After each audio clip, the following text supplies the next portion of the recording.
সবাই কি আমাকে শুনতে পাচ্ছেন? হ্যালো। হ্যাঁ দাদা। আচ্ছা, যে কোনো একজনকে আমি হচ্ছে কো-হোস্ট করে দেবো। তো কাকে করতে পারি একটু বলেন তো কষ্ট করে? কাকে কো-হোস্ট করবো? মানে যিনি জুম মিটিংটা রেগুলার পার্টিসিপেট করেন এমন কেউ নাই, বা মিটিং অ্যারেঞ্জ করেন?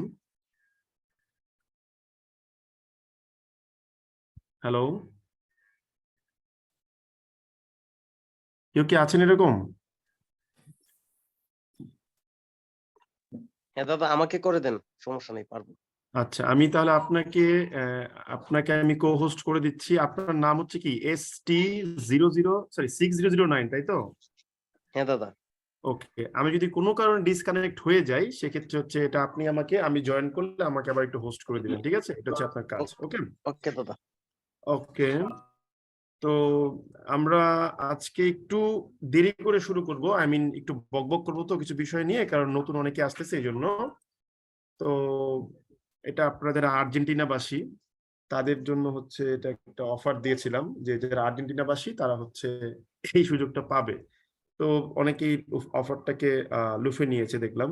ভালো, পড়াশোনা করার ইচ্ছে থাকাটা ভালো।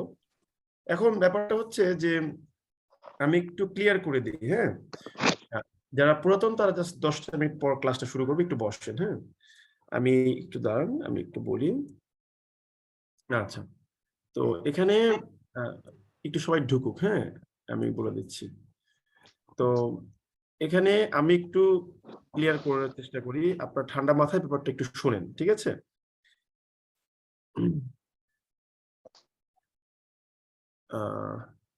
2 মিনিট সবাই বসুন, সবাই একটু জয়েন করুক।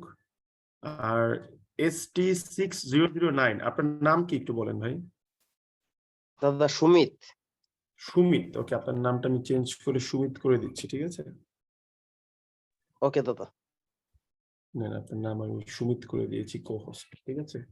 ইফতেখার আলম, আপনি তো বোধহয় একবার কো-হোস্ট ছিলেন, তাই না? জি দাদা, আছে। হ্যাঁ? আবার একটু নয়েজ, একটু আওয়াজ দিন। আপনাকে আমি দাদা পাচ্ছি শুনতে না। পাচ্ছেন? একটু দাঁড়ান, হ্যাঁ শুনতে পাচ্ছি। আপনাকে আমি কো-হোস্ট করে রাখলাম, ঠিক আছে? ঠিক আছে ওকে দাদা। ওকে। আচ্ছা, তো নতুন অনেকেই আছেন মনে হয়, নাকি নতুন কে কে আছেন একটু একটু আওয়াজ দেন শুনি। নতুন যারা আছেন তারা একটু আওয়াজ দেন আমাদের, কষ্ট করে একটু শুনি আমরা।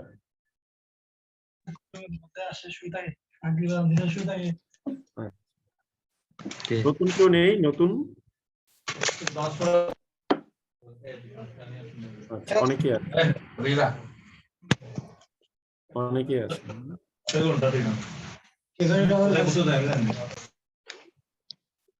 আচ্ছা, তো আমরা একটু নয়েজ ক্যান্সেলেশনের জন্য অডিওটা অফ রাখলাম কিছুক্ষণ সময়ের জন্য। তো এটা বেসিক্যালি হচ্ছে, আমি একটু বলি, অনেকেই বিষয়টা নিয়ে কনফিউশনে আছেন।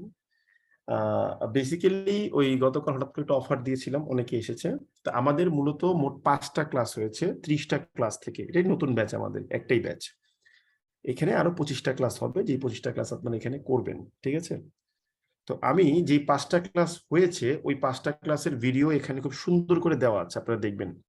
আপনারা দেখতে পেরেছেন, গ্রুপে পেয়েছেন? 5টা ক্লাসের ভিডিও দেখেছেন সবাই? একটু কষ্ট করে বলেন তো আমাকে। চ্যাট বক্স, কমেন্ট বক্সে, মানে আমি জুমের চ্যাট বক্সে লিখে দেন, তাহলে হয়, বুঝতে পারবো না। হ্যাঁ, অনেকেই পেয়েছেন। আচ্ছা, ওকে।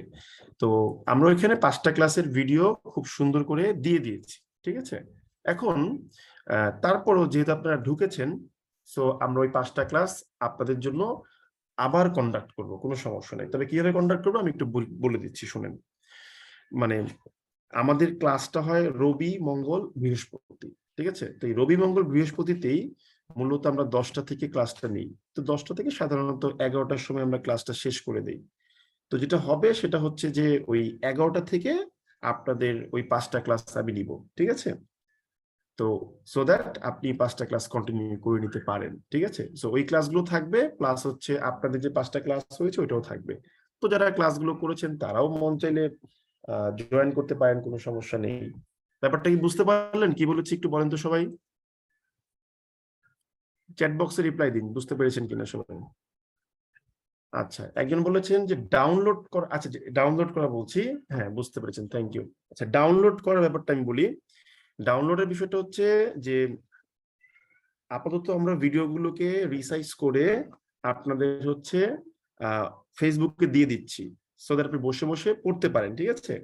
দেন আমি নেক্সট উইকেন্ডে, মানে আজকে তো মনে হয় রোববার, শুক্রবারে আমি যে কাজটা করব সেটা হচ্ছে যে আপনার ওই সবগুলো ভিডিওকে হয়তো তখন আমার 10টা ক্লাস হয়ে যাবে, আশা করি 9টা 10টা ক্লাস হয়ে যাবে, তখন আমি হচ্ছে বসে বসে সবগুলো ভিডিও গুগল ড্রাইভে আপলোড করে আপনাদেরকে লিঙ্কগুলো দিয়ে দিব। দেন আপনারা একদিন বসে ডাউনলোড করে ফেলুন ক্লাসগুলো, ঠিক আছে? তো আমরা কখনোই কোনো লিঙ্ক ডিলিট করি না। সমস্যা যেটা হয় সেটা হচ্ছে ফেসবুক কিছু ঝামেলা করে, সেক্ষেত্রে আসলে আমাদের কিছু করার থাকে না। তো আপনারা যে কাজটা করবেন, দেওয়া মাত্রই ডাউনলোড করে রেখে দিবেন, ঠিক আছে? একজন বলেছেন আরেকবার বলেন, আচ্ছা বলছি। ব্যাপারটা হচ্ছে যে আমরা মোট 5টা ক্লাস নিয়েছি। তো এই 5টা ক্লাস আপনাদের ওই গ্রুপে দেওয়া আছে দেখবেন। তারপরেও আমি যে কাজটা করব সেটা হচ্ছে রাত 10টা থেকে 11টা পর্যন্ত ক্লাস নেওয়ার পরে 11টা থেকে 12টা পর্যন্ত আপনাদের ওই 5টা ক্লাস আমি রিপিট করে দেব, ঠিক আছে? সো দ্যাট আপনারা 5টা ক্লাস পেয়ে যান, কিন্তু এই ক্লাসগুলো দেওয়া আছে অলরেডি, ঠিক আছে? তো এই হচ্ছে কথা। ব্যাপারটা সবাই ক্লিয়ারলি বুঝতে পেরেছেন কি বলেছি? একটু চ্যাট বক্সে রিপ্লাই করুন। ওকে, থ্যাংক ইউ। তাহলে আমরা একটু ক্লিয়ার করে ফেলি এবার, হ্যাঁ, যে এখানে ব্যাপারটা কি বুঝতে পারলাম। আসেন, ব্যাপারটা আমি এটাই বুঝতে পারলাম যে আমি বাংলায় লিখে দিচ্ছি সুন্দর করে, দেখেন যে আমাদের, ঠিক আছে, 5টি ক্লাস হয়েছে। ওকে, এই 5টি ক্লাসের ভিডিও গ্রুপে আছে, ঠিক আছে?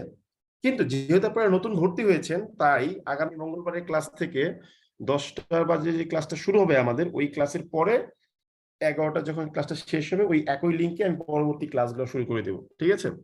মানে একই লিঙ্কে আপনাদের এক্সট্রা ক্লাসগুলো আমি নিয়ে নেব, আর এখানে সবগুলো ক্লাস পেয়ে যাবেন। আশা করি ব্যাপারটা বুঝতে পেরেছেন। এবারে আমরা বলেছিলাম যে, মজা করে বলেছিলাম যে আর্জেন্টিনা যতগুলো গোল দিবে ততকে 10 দিয়ে গুণ দিয়ে আমরা এক্সট্রা কিছু রেকর্ডেড ক্লাস দিব আপনাদেরকে। তো সেগুলো কি? সেগুলো বেসিক্যালি হচ্ছে আমাদের বিভিন্ন ব্যাচে আপনার ট্রান্সলেশনের ক্লাস থাকে, পেপার পড়ার কিছু ক্লাস থাকে, ওই রকম 20টা ক্লাস, যেহেতু গত ক্লাস 2টা গোল দেওয়া হয়েছে, 20টা ক্লাস আমি গুছিয়ে ডাউনলোড লিংক দিয়ে দেবো, আপনারা সেখান থেকে ওগুলো ডাউনলোড করে নেবেন। ওগুলো আমাদের রেকর্ডেড ক্লাস না, ওগুলো আমাদের লাইভ ক্লাস, বাট ওগুলো আমাদের ডাউনলোড করার জন্য অপশন আছে। সো ওই ক্লাসগুলো আমি আপনাদেরকে দিয়ে দিব এখানে। ব্যাপারটা পুরোপুরি সবাই ক্লিয়ার করতে পেরেছেন? একটু রেসপন্স করবেন চ্যাট বক্সে। আচ্ছা, তাহলে আর কোনো কনফিউশন নাই আশা করি। একজন কি বলেছেন, সবগুলো ক্লাস নিতে চাইলে কি করতে হবে? কিছুই করতে হবে না, আপনি ডাউনলোড লিংক থেকে জাস্ট ওগুলো ডাউনলোড করে নেবেন, তাইলেই হয়ে যাবে। আর কিছুই করতে হবে না, ঠিক আছে? তাহলে আমরা লাইভ ক্লাস পাচ্ছি মোট 30টা, যেটা আমরা শিডিউলটা দিয়েছি, আর রেকর্ডেড অন্য ব্যাচের ক্লাস যেগুলো বলেছিলাম যে এক একটা গোলের জন্য 10টা করে ক্লাস দেবো, ওরকম মোট 20টা ক্লাস আপনাদেরকে আমরা লিঙ্কগুলো দিয়ে দেবো। এগুলো এই সপ্তাহের মধ্যে সব পেয়ে যাবেন, ঠিক আছে? আর গ্রুপে দেখবেন 150 ট্রান্সলেশনের একটা ফাইল দিয়েছি, ওই ফাইলটা দয়া করে সবাই সুন্দর করে কষ্ট করে পিসি থেকে ডাউনলোড করে নেবেন, মোবাইল না পিসি থেকে, ঠিক আছে? এবং নিজের পড়াশোনার কাজে ইউজ করবেন, কোনোভাবেই এটাকে কমার্শিয়াল কাজে ইউজ করবেন না, রিকোয়েস্ট সবার কাছে, ঠিক আছে? নেক্সট থিং সেটা কি? সেটা হচ্ছে যে এখন আমরা 6 নম্বর ক্লাসটা শুরু করছি। তো এই 6 নম্বর ক্লাসটাতে সবাই জয়েন করেন এবং পড়েন, কোনো সমস্যা নেই। আজকে যদি নাও বুঝেন টেনশন করার কোনো কারণ নেই, দেখবেন যে আপনি 2-3টা ক্লাস করার পরেই সব ধরে ফেলতে পেরেছেন। কারণ হচ্ছে যে আমাদের ক্লাসগুলো লিঙ্ক করা থাকে, ঠিক আছে? কোনো সমস্যা হবে না আশা করি। তো আসেন আমরা আলোচনা করি, ঠিক আছে? একজন বলেছেন 5টা গোল দিলে ভালো হতো। হ্যাঁ, 5টা গোল দিলে ভালো হতো, কারণ আমার কাছে অলরেডি এখন আপনারা বললে হবেন ভাই কিপটামি না করে সবগুলো ক্লাস দিয়ে দেন। আমার কাছে প্রায় 200-র উপরে ক্লাস আছে, ঠিক আছে?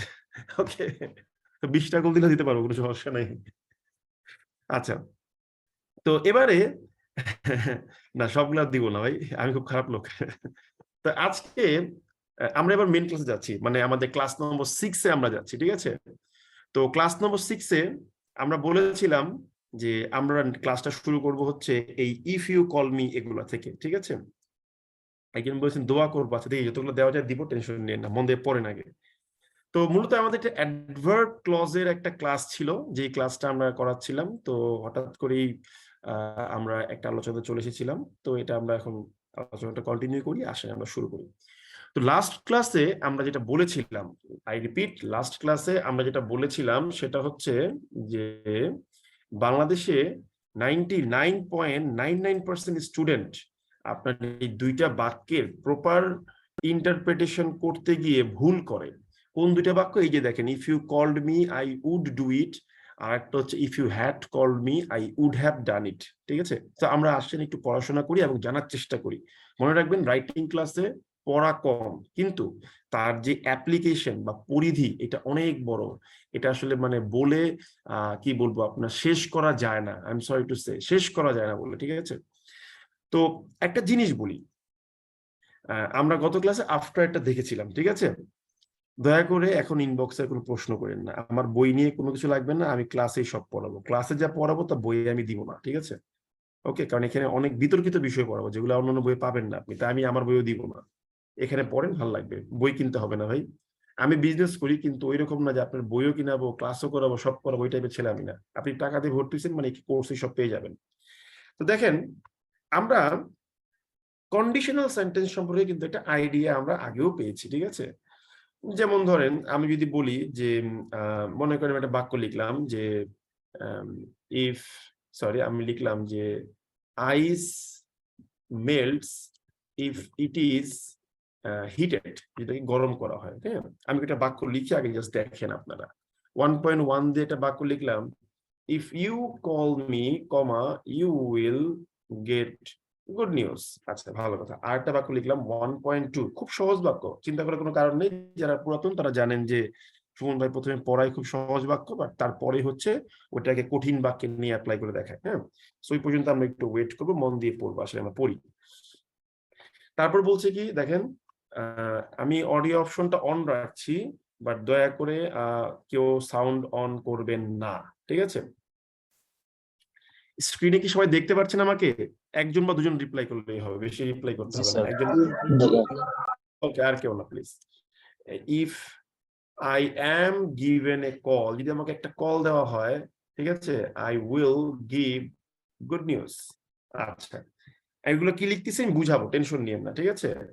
2.1 দিয়ে আমি একটা বাক্য লিখলাম, দেখেন 2.1 দিয়ে একটা বাক্য লিখলাম যে if I were a bird, if I were a bird, কমা দিয়ে I would, sorry, কমা দিয়ে এটা বললাম, I would fly।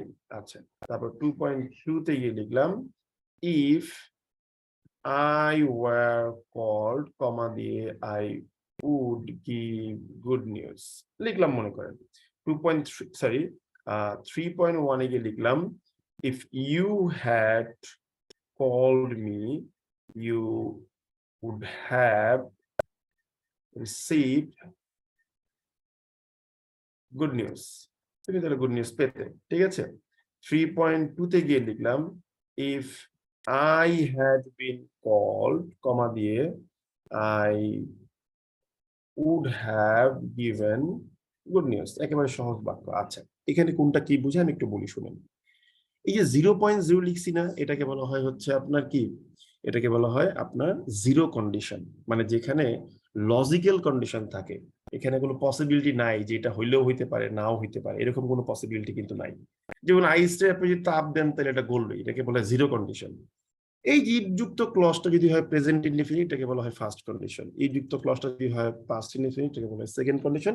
এই যুক্ত ক্লজটা যদি হয় পাস্ট পারফেক্ট, এটাকে বলা হয় থার্ড কন্ডিশন। এগুলো কিন্তু আপনারা সেই সব থেকে জেনে এসেছেন, ঠিক আছে?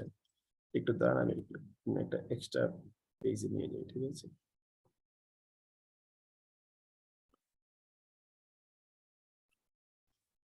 তো এখন দেখেন একটা সিম্পল জিনিস বলি, একটু ভালো বুঝেন। আপনি অ্যাডভার্ব যে নর্মাল যে নিয়মটা শিখেছেন রিডাকশন করার, এই নিয়মটা না ইফ যুক্ত ক্লজে সব জায়গায় আসলে ইকুইভ্যালেন্টলি প্রযোজ্য হবে না। এটা কোথায় কোথায় প্রযোজ্য হবে? শুধুমাত্র জিরো কন্ডিশনে প্রযোজ্য হবে, আমি গ্রিন সিগন্যাল দিয়ে দিচ্ছি। আর ইফ যুক্ত ফার্স্ট কন্ডিশনালটা যদি প্যাসিভে হয় তাহলে প্রযোজ্য হবে, আর কোথাও প্রযোজ্য হবে না। ঠিক আছে, এই কথা দয়া করে মাথায় রাখবেন, এটা শুধুমাত্র এই দুইটা ক্ষেত্রেই প্রযোজ্য হয়। তো যেহেতু দুইটা ক্ষেত্রে প্রযোজ্য হয়, তাই একটা কাজ করি, আমরা এবার এটাকে রিডাকশন করি। আমরা জানি যুক্ত ক্লজ কিভাবে কাটতে হবে। প্রথমে একজন বলেছেন যারা নতুন তারা কি এই শিডিউলের সাথে চলবে নাকি নতুন থেকে ক্লাস হবে না। আমি এই জিনিসটা একটু আগেই ব্যাখ্যা করেছি। আপনারা যে 5টা ক্লাস পান নাই, সেটা হচ্ছে মঙ্গলবার থেকে 10টা বাজে আমাদের রেগুলার ক্লাস শুরু হবে। এরপরে 11টা বাজে ক্লাস শেষ করে 11টা থেকে 12টা পর্যন্ত আপনাদের হচ্ছে এক্সট্রা 5টা ক্লাস আমি নিয়ে নেব, ঠিক আছে? এবং আগে যে 5টা ক্লাস হয়েছে ওগুলো দেওয়া আছে, আপনি একটু যখন এই ভিডিওটা দিব তখন দেখে নিন। প্রথমে আমি প্রায় 15 মিনিট সময় নিয়ে বকবক করেছি এই বিষয়টা, ঠিক আছে? তো দেখেন আমি এখান থেকে সাবজেক্টের ইট কাটলাম, তারপর এখান থেকে অক্সিলারি ভার্ব ইজ কাটলাম। তাহলে এখানে তো প্যাসিভ ইজ হিটেড। আমরা জানি যে প্যাসিভ হলে অ্যাডভার্ব ক্লজকে আর কোনো চেঞ্জ করা দরকার নাই। এই যে এটাই হচ্ছে গিয়ে reduced from ice melts if heated, শেষ, কোনো সমস্যা নেই। এখানেও একইভাবে আপনি কি করবেন, সাবজেক্ট কাটবেন এবং অক্সিলিয়ারি ভার্বটা কাটবেন, শেষ। If given a call I will give good news, that's it, আর কিছুই না, ঠিক আছে? এই রিডাকশনটা করা যায়, আর কোথাও কিন্তু রিডাকশনটা করা যায় না। রিডাকশন দাদা যদি না করা যায়, হ্যাঁ বলেন, শুনছি। দাদা কাইন্ডলি একটু আপনি আমাদেরকে আবার বলেন যে রিডাকশনের যে বিষয়টা এটা আপনি প্যাসিভ কি এবং আজকে প্রথম? আপনি কি আজকে প্রথম? জি জি আপনি একটু ক্লাসটা করেন, আপনি যখন 5টা ক্লাস করবেন তখন আপনি সবগুলো জিনিস বুঝতে পারবেন, ঠিক আছে? সমস্যা হবে না, ওকে? আপনি জি এবার গ্রুপেও দেখেন 5টা ক্লাস দেওয়া আছে সরাসরি, তাছাড়াও আমি 5টা ক্লাস আবার নিব আপনাদের, ঠিক আছে? ওকে। আচ্ছা তো এখন দেখেন, এখন এই সেকেন্ড কন্ডিশন, থার্ড কন্ডিশন, এগুলোতে গিয়ে কি হয়? তো আমরা আগে নর্মাল জিনিসটা শিখে নিই। সেকেন্ড কন্ডিশন এবং থার্ড কন্ডিশনে কোনো রিডাকশন হয় না। যেটা হয় সেটা হচ্ছে এই ইফটাকে কেটে নিয়ে আপনি এই অক্সিলারি ভার্বটাকে ইফের জায়গাতে বসিয়ে দিবেন, এই যে শেষ হয়ে গেল, আর কিছুই করা যাবে না। If I were a bird, এটা হয়ে গেল ওয়ার আই এ বার্ড।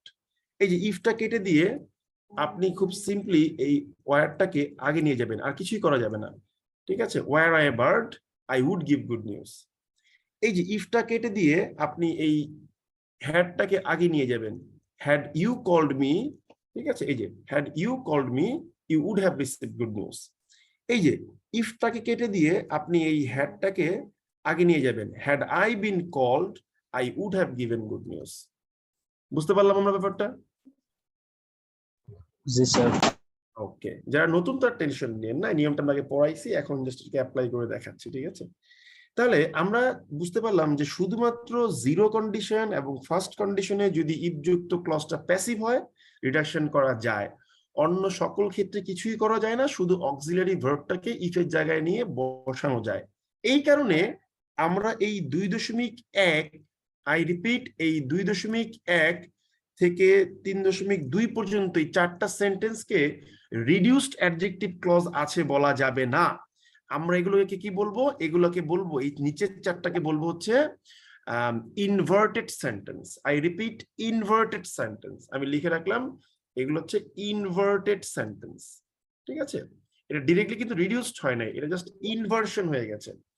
এখন ইনভার্সন তো হয়ে গেছে, বুঝতে পারলাম, সেটা যাই হোক।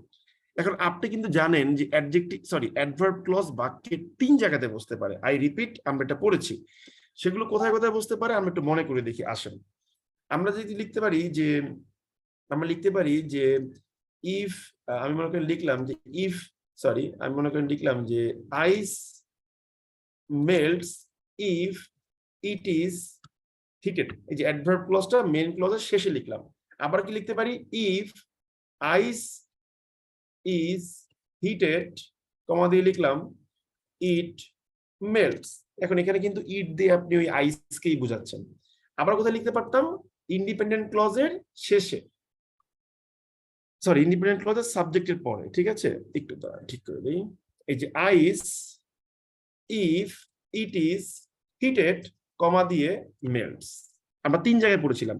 এখন রিডাকশন করলে আপনি কিন্তু দেখেছেন যে এখানেও রিডাকশন করা যাবে, আবার এখানেও রিডাকশনটা করা যাবে, এটাকে আমি বুঝার সুবিধার্থে আইস লিখে দিলাম, এবং এখানে রিডাকশন করা যাবে। তার মানে কি, রিডাকশন করার পরেও কিন্তু আপনি এই 3 জায়গাতে বসাতে পারতেছেন। সো এই ইফের যে রিডাকশন করলেন বা ইনভার্টেড করলেন, এখানে কিন্তু এটা সব জায়গাতেই বসতে পারবে।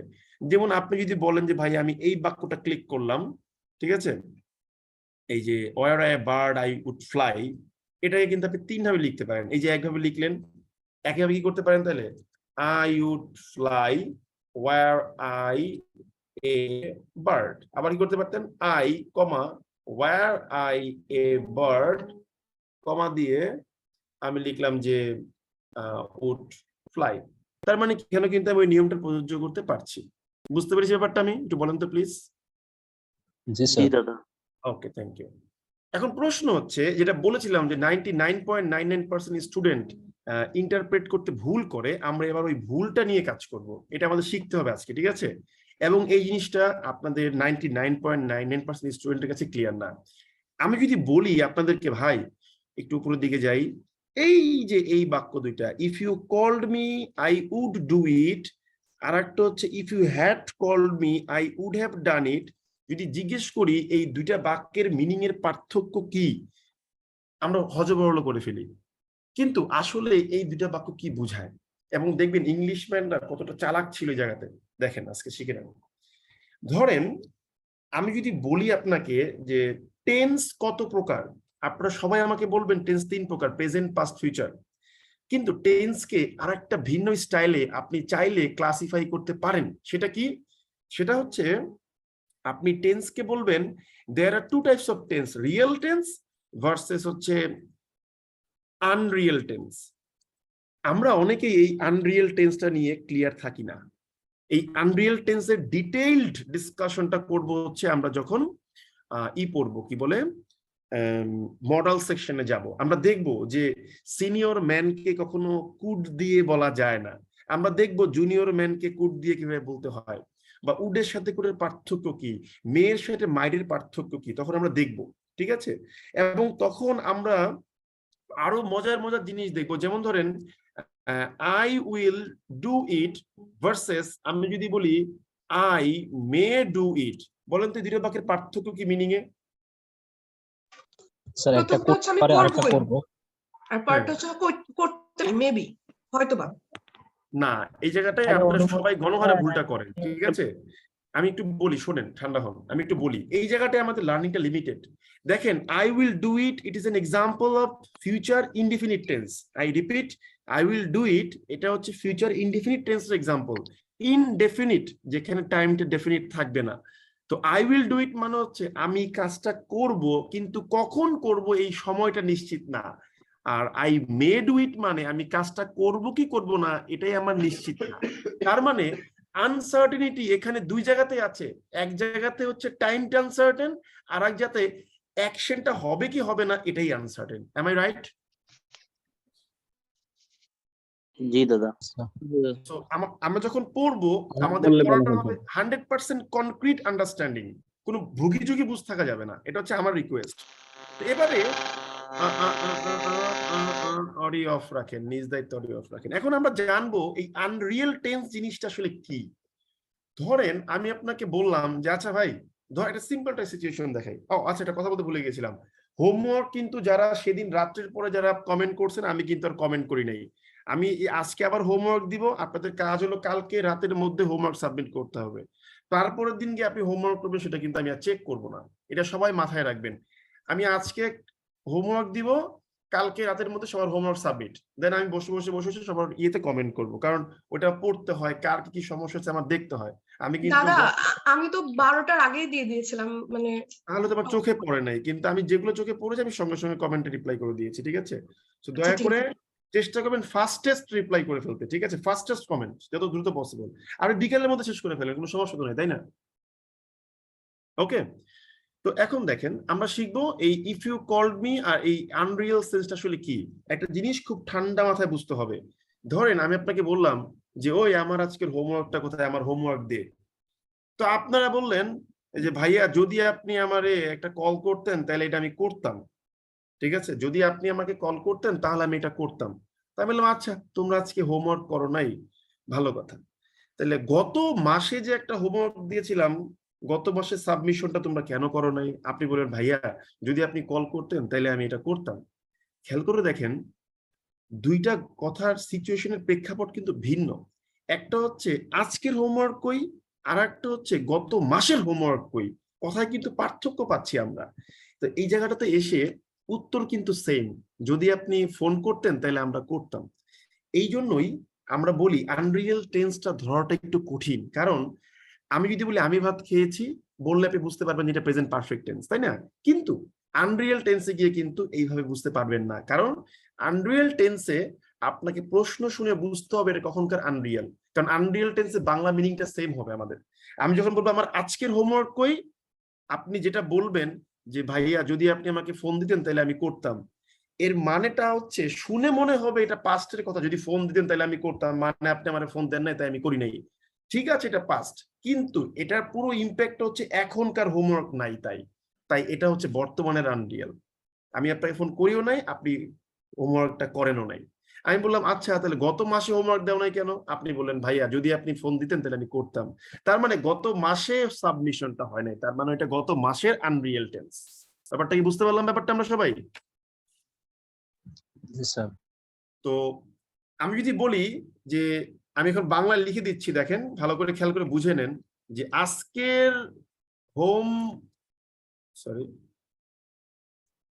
হোমওয়ার্ক কোথায়? উত্তর দিলেন কি, যদি আপনি কল করতেন আমি এটি করতাম।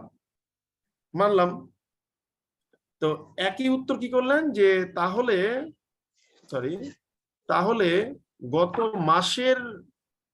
গত মাসের হোমওয়ার্ক কোথায়?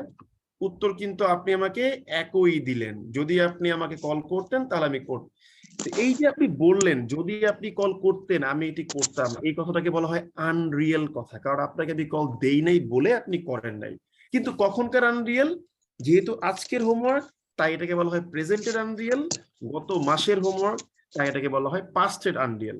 তো সমস্যাটা হচ্ছে প্রেজেন্টের আনরিয়েল হোক বা পাস্টের আনরিয়েল হোক, যেটারই আনরিয়েল হোক না কেন কোনো সমস্যা নাই, সমস্যাটা হচ্ছে উত্তরটা কিন্তু সেম, যদি আপনি কল করতেন তা আমি এটা করতাম। তাহলে প্রশ্নটা আমরা বুঝবো কিভাবে কোনটা কখনকার আনরিয়েল? প্রশ্নের দিকে তাকিয়ে আজকের হোমওয়ার্ক ভার্সেস গত মাসের হোমওয়ার্ক। কিন্তু ইংলিশম্যানরা এই জায়গাতে একটা ভালো কাজ করছে। কি কাজ করছে? বর্তমানের আনরিয়েলটা লিখতে বলতেছে পাস্ট ইনডিফিনিট টেন্সে, ইউ কল্ড মি, আর পাস্টের আনরিয়েলটা লিখতে বলছে পাস্ট পারফেক্ট টেন্সে। অর্থাৎ এই দুইটা বাক্যের আক্ষরিক বাংলা মিনিং সেম, কিন্তু দুইটা ভিন্ন ভিন্ন সিচুয়েশনকে বোঝাচ্ছে। বুঝতে পারলাম সবাই আমরা? জি স্যার। গুড। তাহলে আপনারা যে অনেককে বলতেন যে ভাইয়া ইফ যুক্ত সেন্টেন্সে গিয়ে তো প্যাচ লেগে যায়, আমি আসলে কিভাবে ইফ যুক্ত ক্লজ সঠিকভাবে ইউজ করে অ্যান্সার করব, আশা করি এখন থেকে আপনাদের এই সমস্যাটার হবে না। খুব ঠান্ডা মাথায় মনে রাখবেন, প্রশ্ন শুনে উত্তর করতে হবে, ঠিক আছে? মাথায় রাখতে হবে ব্যাপারটা। সো এই হচ্ছে মোটামুটি ইফের প্রবলেম। এখন আমরা আরেকটা জিনিস বলি, এই যে আপনি একটু আগে দেখলেন যুক্ত ক্লজ গুলা কিভাবে রিডাকশন করলাম বা ইনভার্সন করলাম, তারপর দেখলাম এরা কিন্তু সব জায়গাতে কিন্তু বসতেও পারে। এখন মজার ব্যাপার হচ্ছে সেটা আমি মানলাম, এখানেও কিন্তু এম ড্যাশের সকল নিয়ম প্রযোজ্য হবে। আই রিপিট, এম ড্যাশের সকল নিয়ম প্রযোজ্য হবে। এখন কেউ একজন অডিও অন করে বলেন তো এম ড্যাশ কোথায় কোথায় বসতে পারে অ্যাডভার্ব ক্লজের ক্ষেত্রে, মনে করে বলেন।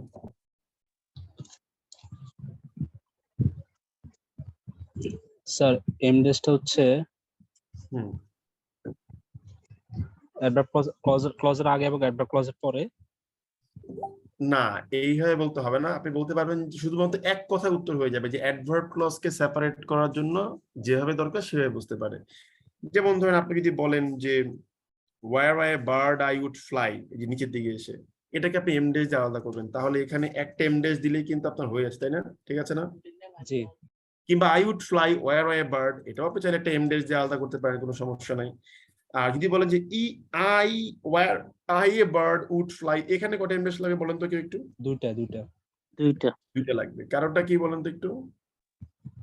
কারণ এখানে আমার আই সাবজেক্ট এর পরে বসেছে। একটা আর হচ্ছে বার্ড এর পরে, তার মানে এটাকে আলাদা করার জন্য দুইটা এম ড্যাশ লাগবে। তাহলে আপনারা ব্যাপারটা বুঝতে পারছেন, কোনো সমস্যা নাই। তো এই হচ্ছে গিয়ে আমাদের ইফ এর ঝামেলা। সো রাইট নাও আমরা যেটা শিখলাম সেটা হচ্ছে আপনার এই কি বলে এই যে আফটারের প্রবলেমটা আমরা শিখেছিলাম, দেন আমরা শিখেছিলাম হচ্ছে গিয়ে কি ইফের প্রবলেমটা, ঠিক আছে, এই ইফের প্রবলেমটা। এবার আমরা কি করব, এবার আমাদের নেক্সট পার্টে গিয়ে আমরা আফটার, ইফ, এরপর হচ্ছে অ্যাডজেক্টিভ ক্লজ এগুলো ইউজ করে একটা বড় বাক্য লিখবো।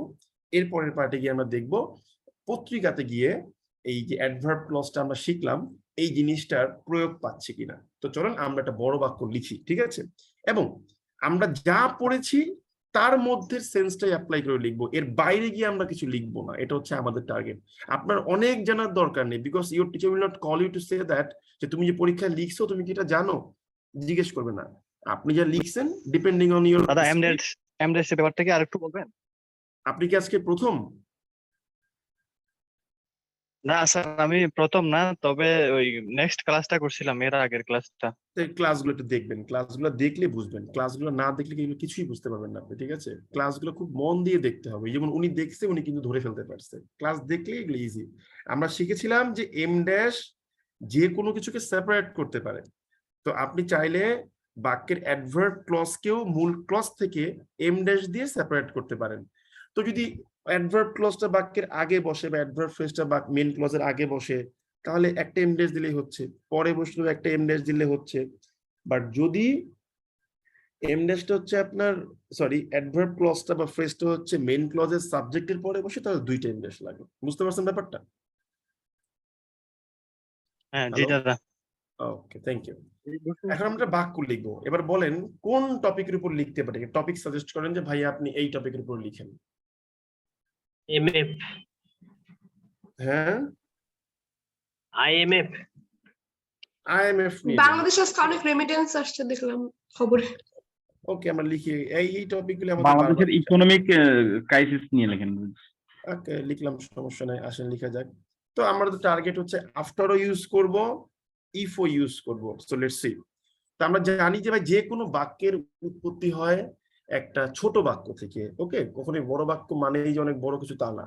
আপনি যে একটা বড় একটা মানুষ 6 ফিট লম্বা মানুষ 70 বছর ধরে বেঁচে আছেন, এটা কিন্তু আসলে দা কি বলে আপনার কোষ বিভাজন বলা হয়, ঠিক আছে। সেল গুলো বিভক্ত হয়ে হয়ে তৈরি করছে। এই যে আমি ক্লাস নিতে আঙ্গুলটা বা চুলটাচ্ছি, একটু করে মরা চামড়া তুলে ফেলতেছি, কোষগুলো মারা গেছে। তো একেবারে ক্ষুদ্রাতি ক্ষুদ্র, তাই না? তো বিন্দু থেকেই সিন্ধু হয় বলা আছে। ছোট ছোট বাক্য লিখতে হবে, এটাকে বড় করতে হবে। তো আমরা আসেন একটা বাক্য লিখে দেখি পারি কিনা। ধরেন আমি লিখলাম যে আমি লিখলাম এরকম যে আমি লিখলাম যে সরি বাংলা আসতেছে কি রে ভাই, আমি লিখলাম যে আইএমএফ বডি, ঠিক আছে, আইএমএফ বডি হ্যাজ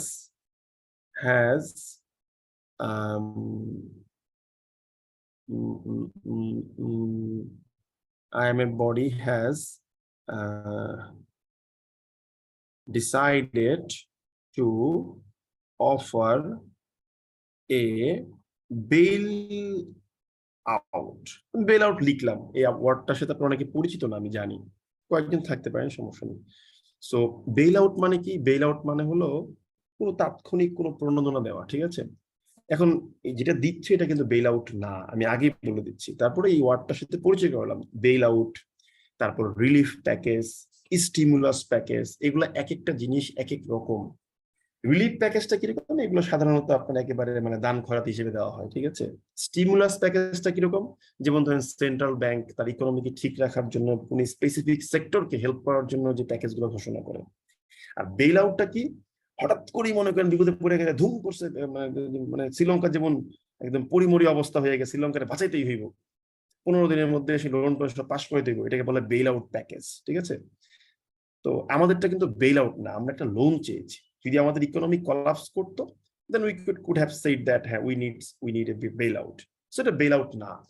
তারপর আমি লিখলাম নতুন একটা ওয়ার্ডের সাথে আপনাকে পরিচয় করার জন্য, IMF body has decided to offer a bail out. আচ্ছা, এটা একটা ছোট বাক্য এবং এটা একটা সিম্পল সেন্টেন্স, এটা আমরা সবাই জানি, ঠিক আছে। তো এখানে আমি আরেকটা বাক্য তৈরি করার চেষ্টা করতেছি। কি তৈরি করতেছি দেখেন, আমি বললাম যে IMF suggested, ঠিক আছে, some some IMF suggested some shift or change in economic ঠিক আছে, সরি ইকোনমিক না বলে আমি লিখলাম, মনে করেন যে ভাই ফিসক্যাল এন্ড মনিটারি পলিসিস লিখলাম, ঠিক আছে। এখন আমার একটা প্রশ্ন আছে, একটু ভাবেন এই দুইটা বাক্যের মধ্যে আপনি একটা অ্যাডভার্ব ক্লজ মার্কার দিয়ে রিলেশন দাঁড় করতে পারেন, বলেন তো সেই অ্যাডভার্ব ক্লজ মার্কারটা কি হবে, দেখি পারেন কিনা, কে বলতে পারবেন? After, স্যার সিন্স ব্রিলিয়েন্ট, এই দেখেন বলতে পারছেন আফটার। আমাদের সেক্ষেত্রে বাক্যটা হবে কি, IMF body has decided to offer a bailout after IMF suggested blah blah blah blah blah। ঠিক আছে ভাইয়া, কথা কি ঠিক আছে? বলেন, কোনো ঝামেলা আছে কথায়? No sir. হোপফুলি কোনো ঝামেলা নাই। ব্রিলিয়েন্ট। সো এই যে অ্যানালাইসিসটা, এবং অনেকে একটা প্রশ্ন করেন যে ভাইয়া এটাকে তো আপনি ভেঙে ভেঙে লিখতেছেন। আমি কিন্তু আপনাকে দেখাইছি যে ভেঙে ভেঙে লিখা মানে পরীক্ষা ভেঙে ভেঙে লিখি তা নয়, পরীক্ষা হলে আমি একটা নিয়ে লিখি। তো প্র্যাকটিস করতে করতে অভ্যাসটা হবে আপনাদের, ঠিক আছে? আচ্ছা, এই বাক্যটা লিখলাম, বাক্যটা কিন্তু অটোমেটিক্যালি অনেক সুন্দর হয়ে গেছে এবং বড় হয়ে গেছে, হোয়াট এভার, যাই হোক কোনো সমস্যা নাই। তো আমরা এই বাক্যটাকে কপি করে আবার এখানে রাখি। হ্যাঁ, এখন আমরা উপরে দুটো বাক্যের দিকে তাকাই। IMF বডি, এটা ছিল বাক্যের সাবজেক্ট, প্রথম বাক্যে। এটার জন্য একটা অ্যাডজেক্টিভ ক্লজ আমরা আনতে পারবো, এটা সবাই বুঝতে পারছেন। হ্যাজ ডিসাইডেড টু, ওই যে শিখিয়েছিলাম টু প্রিপোজিশনের ভার্ব লাগবে অফার। এটা এই অফার ভার্বের অবজেক্ট কে বলেন তো, বুদ্ধি করে একটু দেখি পারেন কিনা? Bell out. Bell out, brilliant, তার মানে ধরে ফেলছেন। আচ্ছা, এরপরে দেখেন IMF suggested some changes or shifts in, এই ইন প্রিপোজিশনের অবজেক্ট কে কোন জায়গাতে বলেন তো, কোন জায়গায় চেঞ্জ করতে বলছে? In fiscal and monetary policies. Fiscal and monetary policies. আচ্ছা, মানে এখানে কিন্তু ইন প্রিপোজিশনের অবজেক্ট আবার দুইটা, একটা হচ্ছে ফিসক্যাল পলিসিস আর একটা হচ্ছে মনিটারি পলিসিস, তাই না? ঠিক আছে না ব্যাপারটা? জি স্যার। আচ্ছা, ডান। তাহলে আমরা কিন্তু এগুলো সবার জন্য অ্যাডজেক্টিভ ক্লজ আনতে পারবো না, বলেন তো বুদ্ধি করে পারবো কিনা? জি। আচ্ছা, ডান। তাহলে এবার একটা কাজ করি, আমরা প্রথমেই যে কাজটা করব সেটা হচ্ছে, আমরা জানি অ্যাডভার্ব প্লাস রিডাকশন করা যাবে, এবং আমি বাক্যটা এমন ভাবে লিখেছি so that you can reduce it, যেন আপনি রিডাকশন করতে পারেন। কারণ মেইন ক্লজের সাবজেক্ট হচ্ছে IMF বডি আর অ্যাডভার্ব ক্লজের সাবজেক্ট হচ্ছে IMF। যদিও IMF আর IMF বডি আসলে এক না, তারপর ইন এ সেন্স আমরা এক ধরতে পারি। আমি এখান থেকে বডি ওয়ার্ডটা মনে করে কেটে দিলাম, কোনো সমস্যা নাই, একই তো হলো নাকি, হলো না? জি স্যার। আচ্ছা, তো এখন আফটার যুক্ত অ্যাডভার্ব ক্লজ আমরা জানি দুই ভাবে রিডাকশন করা যায়, আমরা গত ক্লাসে আপনাদেরকে পড়িয়েছিলাম। সেটা কি? একটা হচ্ছে আফটার রেখে, সেক্ষেত্রে কি করতে হবে, আপনাকে প্রথমে সাবজেক্ট কাটতে হবে, এই যে আপনি কাটলেন সাবজেক্ট, ঠিক আছে। এরপর কি দেখতে হবে যে মেইন ভার্বটা কি অ্যাক্টিভ, কোনো অক্সিলারি ভার্ব আছে কিনা, থাকলে কাটবেন। তারপর কি বলেছিলাম, দেখতে হবে মেইন ভার্বটা অ্যাক্টিভ না প্যাসিভ। এই যে IMF সাজেস্টেড, এটা কি অ্যাক্টিভ ছিল না প্যাসিভ ছিল, বলেন তো বুদ্ধি করে? অ্যাক্টিভ ছিল স্যার। active, তাহলে চোখ বন্ধ করে সাজেস্টিং হবে, তাই না? জি স্যার। জি স্যার। ওকে, বিং বিং আনবো করে আমি তো আইএনজি করে দিলাম, তাই না? আচ্ছা স্যার। আর একটা জিনিস কি ছিল, ওই যে দেখেন আফটার প্লাস সাবজেক্ট প্লাস কোনো অক্সিলারি ভার্ব থাকলে তার পরিবর্তে হ্যাড, যদি এখানে অক্সিলারি ভার্ব নাই তারপর আমি হ্যাভিং বসিয়ে দিলাম, ওই আগের নিয়ম। এখন দুইটা বাক্যই কিন্তু খুব সুন্দর লাগতেছে। এখন বলেন আপনি কোন বাক্যটা নিবেন, আমাকে বলেন যে ভাই আমি এই বাক্যটা নিব, বলেন। আচ্ছা দাদা, হ্যাভিং কিসের দিয়ে বাক্য? হ্যাভিং। এই যে হ্যাঁ, বলেন। হ্যাভিংটা যে আনসার, এটাকে একটু বুঝাই দিবেন? আপনি কি আজকে নতুন? না, মানে আমি লাস্ট ক্লাসটা একটা কারণে করতে লাস্ট পারিনি। ক্লাসটা করতে হবে না, লাস্ট ক্লাস না করে আপনি কোনো কথা বলতে পারবেন না ক্লাসে, কারণ আমি সুন্দর করে আমি পড়াই দুই তিনটা জিনিস। ওই দেখেন আপনার 5 নম্বর ক্লাসে গিয়ে ধরে ধরে ভেঙে ভেঙে অ্যানালাইসিস করে করে মানে এটা কি লাস্ট ক্লাসের ছিল? লাস্ট ক্লাসের টপিক, হ্যাঁ ডেফিনেটলি। দেখেন এই যে আমি দেখে নিব। After plus subject plus had সমান সমান হ্যাভিং, এই যে দেখেন দেওয়া আচ্ছা, আছে। ঠিক আছে। তো এই হ্যাভিংটাই আমি এখানে বসাইলাম, ঠিক আছে, এই হ্যাভিংটাই আমি এখানে বসাইলাম, ঠিক আছে। ওকে, তো কোথায় গেল, এই হ্যাভিংটা এখানে বসাইলাম। তাহলে এখন দেখেন এখানে কোন বাক্যটা নিতে চাচ্ছেন আপনি বলেন, আপনি কি আফটার রেখে নিবেন নাকি হ্যাভিং দিয়ে ভালো লাগতেছে, কোনটা ভালো লাগতেছে বলেন, আপনি বলেন। হ্যাভিং দিয়ে। হ্যাভিং দিয়ে, done. So we have clicked having, আমরা হ্যাভিং দিয়ে নিলাম, ডান। এখন আমরা এই বাক্যটারে পেঁচাইবো। আমরা জানি আমার এই বাক্যের অ্যাডভার্ব ফ্রেজ একটা নতুন রূপ ধারণ করেছে, having suggested some shifts or changes in fiscal and monetary policies. আমরা খুব সুন্দর করে একটা জিনিস শিখেছি, সেটা হচ্ছে যে অ্যাডভার্ব ক্লজের যে বা অ্যাডভার্ব ফ্রেজের যে সিচুয়েশন, আমরা এটাকে চাইলে বাক্যের মূল ক্লজের সাবজেক্টের পরে বসাতে পারি। তো আমি এখন এই কাজটা করব, আইএমএফ এর পরে নিয়ে এসে বসাবো এবং আইএমএফ এর পরে একটা এম ড্যাশ দেব, আর হচ্ছে পলিসির পরে হচ্ছে একটা এম ড্যাশ আগে দেব। দেখেন বাক্যটা কত পশ হয়েছে, দেখছেন?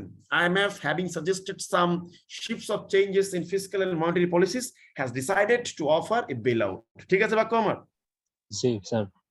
তার মানে আমি কিন্তু আমার যে পড়াটা আফটার এ সাজেশনটা আমি কাজে লাগাই ফেলতে পারছি। ভালো কথা। আচ্ছা, এখন একটা জিনিস বলি, শুনেন, খুব ঠান্ডা মাথায় বুঝেন, খুব ঠান্ডা মাথায় বুঝতে হবে, না কিন্তু প্রবলেম। ঠিক আছে? ওই যে দেখেন আপনাকে বলছিলাম মেইন ক্লজের যে এ বেল আউট, এই অবজেক্টের জন্য আপনি চাইলেই একটা কি আনতে পারবেন বলেন তো বুদ্ধি করে? Adjective clause. ব্রিলিয়েন্ট, একটা অ্যাডজেক্টিভ ক্লজ। তো অ্যাডজেক্টিভ ক্লজ আনার নিয়মটা কি? এটা দিয়ে একটা বাক্য লিখতে হবে। আমি লিখলাম যে ইট ইজ রিকোয়ার্ড, এটা দরকার। কেন দরকার? টু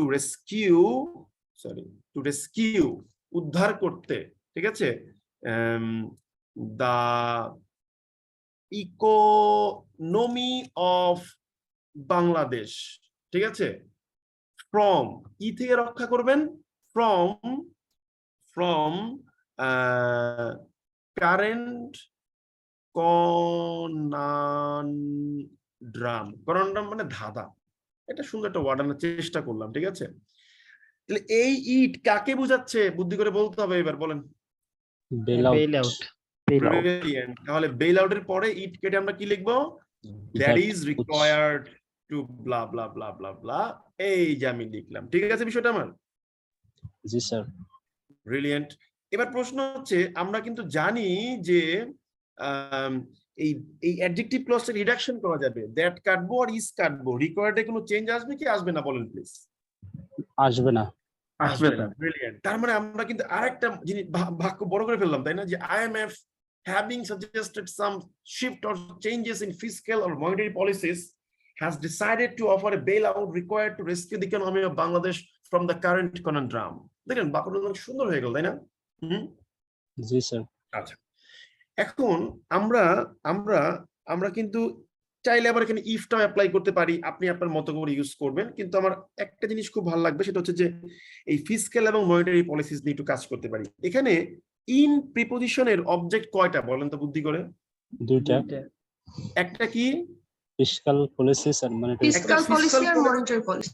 আর একটা হচ্ছে মনিটারি পলিসিস। দুই ক্ষেত্রে পলিসিস কমন হওয়ার কারণে আমরা একত্রে করে ফেলেছি ফিসক্যাল এন্ড মনিটারি পলিসিস, তাই না? জি স্যার। আচ্ছা ঠিক আছে। এখন একটা জিনিস বলি আপনাদেরকে, শুনেন। এই এন্ড নিয়ে আলোচনা করতে গেলে আমার এটা নিয়ে একটু কথা বলতে হয়, নাহলে আবার আপনাদের সমস্যা লাগবে। তা আমরা একটু ক্লিয়ার করে দিই, ঠিক আছে? সেটা হচ্ছে গিয়ে কি, সেটা হচ্ছে গিয়ে খুব ঠান্ডা মাথায় বুঝবেন, হ্যাঁ? এগুলো শিখার বিষয়, এগুলা আপনার প্রেজেন্টেশন স্কিলটাকে ভালো করে দিবে, ঠিক আছে?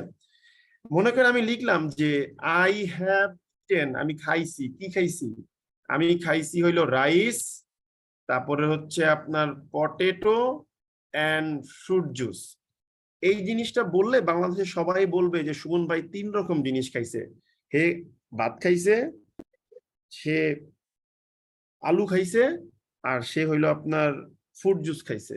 কিন্তু অক্সফোর্ড গ্রামারে অক্সফোর্ড কমা বা সিরিয়াল কমা নামে একটা টার্ম আছে। এটা কেন ইউজ করা হয় জানেন? বলা হচ্ছে যে আপনি এখানে 2টা আইটেম খাইছেন মনে হয়েছে আমার দেখা, যে আপনি রাইস খাইছেন আর হইতেছে এক প্রকার জুস খাইছেন যেটার মধ্যে পটেটো এবং ফ্রুট মিক্স করা। বুঝতে পারছেন কি বলছি? ওইটার মতো আর কি, পলিসির মতো। তো আপনি এই কনফিউশন যেন কোনোভাবেই রেইজ না হয়, সেক্ষেত্রে বলা হয় পটেটোর পরে একটা কমা দিতে, যদিও দরকার নাই তারপর দিতে বলা হয়। তো এই জিনিসটা শিখে রাখবেন, এটাকে বলা হয় সিরিয়াল, অক্সফোর্ড সিরিয়াল কমা নাকি জন্য বলা হয়। আমার একটা উইকনেস আছে, আমি কিন্তু টার্মিনোলজি বা নোমেনক্লেচার বা টার্মের নাম জানি না, কিন্তু আমি এটা ইউজ করতে পারি, ঠিক আছে? এবং আমি এইভাবেই পাস করি সব পরীক্ষাতে। সো টার্মের চাইতে ইউজ করতে পারাটা দরকার বেশি। তো এখন এই যে in fiscal and monetary policies, এখানে এই দাদা ঝামেলাটা এটা কি? আরেকবার একটু আই হ্যাভ ইটেন রাইস। মানে যদি আপনি কমা না দেন তাহলে এটা মিন করবে যে আপনি ভাত খাইছেন আর একটা জুস খাইছেন, যেই জুসটা দিয়েছে পটেটো এবং ফ্রুট মিক্স করা। নেটে একটু সার্চ করবেন অক্সফোর্ড সিরিয়াল কমা, উত্তরটা পেয়ে যাবেন। ঠিক আছে, ওকে, বুঝতে পারছি। Thank you. এবারে আমাদের এখানে এই সমস্যা নাই, বাট শেয়ার করলাম আর কি। তো এই যে ফিসক্যাল এন্ড মনিটারি পলিসিস, আমি যদি এই কথাটাকে একটু সুন্দর করে লিখি, মনে করেন লিখি এরকম করে যে ফিসক্যাল পলিসি আর হচ্ছে মনিটারি পলিসি, কোনো সমস্যা আছে? না দাদা। কোনো সমস্যা নেই। আচ্ছা, এখন আপনি জানেন যে ভাই ইন প্রিপোজিশনের যে অবজেক্ট তার জন্য অ্যাডজেক্টিভ ক্লজ আনা যাবে, অর্থাৎ ফিসক্যাল পলিসি এন্ড মনিটারি পলিসির জন্য আনা যাবে। এখন আপনি চাইলে দুইটার জন্য একবারেও আনতে পারেন, আবার কি করতে পারেন, ফিসক্যাল পলিসির জন্য একটা আনতে পারেন, আবার মনিটারি পলিসির জন্য একটা আনতে পারেন। পারেন না ভাই, বলেন তো? জি স্যার। ঠিক আছে, তো এখন আপনি যদি বলেন যে ফিসক্যাল পলিসির জন্য আপনি একটা অ্যাডজেক্টিভ ক্লজ আনবেন, কিভাবে আনবেন? ফিসক্যাল পলিসিতে একটা বাক্য লিখবেন। আমি যদি বলি ইট ইজ অ্যাডপ্টেড বাই, আমি মনে করেন লিখলাম যে ফাইন্যান্স মিনিস্ট্রি, অর্থ মন্ত্রণালয়, তাহলে এই বুঝাচ্ছে একটা ফিসক্যাল পলিসি। এই যে that is adopted by finance ministry. তো আমি জানি এখানে দ্যাট এবং ইজ কাটতে পারবো, দেখেন বাক্যটা আরো জোস হয়ে গেল। Fiscal policy adopted by finance ministry এরকম করে বলে। ঠিক আছে, ওকে, তো এ হয়ে গেল। আমি যদি বলি মনিটারি পলিসির জন্য একটা অ্যাডজেক্টিভ ক্লজ আনবো, it is implemented by the central bank, লিখলাম। এই বুঝাচ্ছে মনিটারি পলিসিকে। এই যে দ্যাট ইজ implemented by, ওকে সবাই এখান থেকে ক্লাস নিচ্ছে, by the central bank।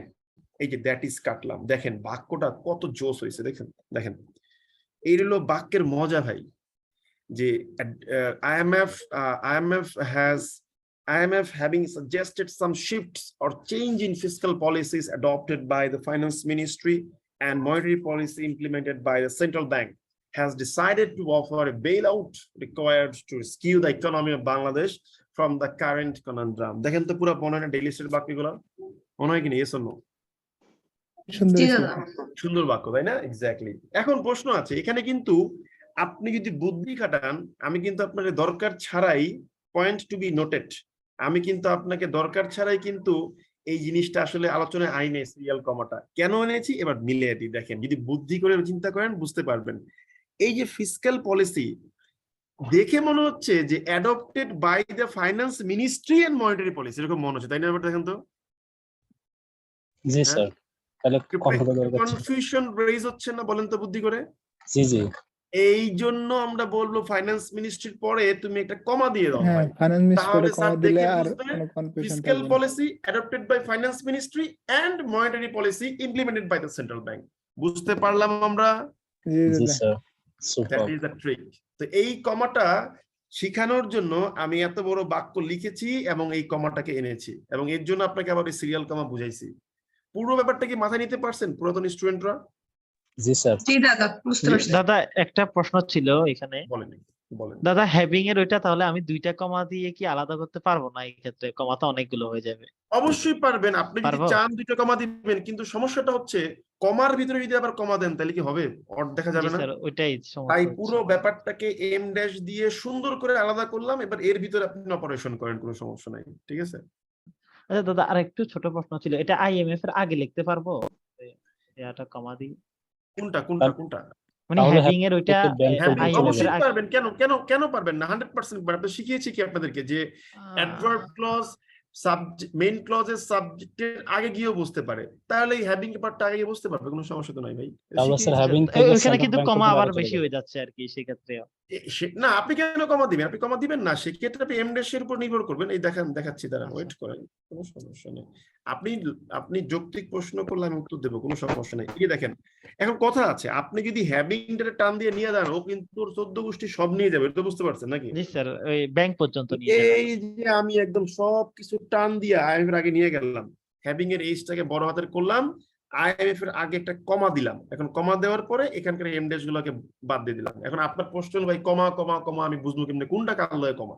সেক্ষেত্রে আমরা বলবো আইএমএফ এর আগে আপনি একটা এম ড্যাশ দিয়ে দেন, তাহলে স্যার বুঝবে যেহেতু হ্যাভিং দিয়ে বাক্যটা শুরু হয়েছে, এই এম ড্যাশে এসে একটা ফ্রেজ শেষ হয়েছে, যেটা হচ্ছে আইএমএফ এর অ্যাডভার্ব ক্লজ ছিল বা অ্যাডভার্ব ফ্রেজ ছিল।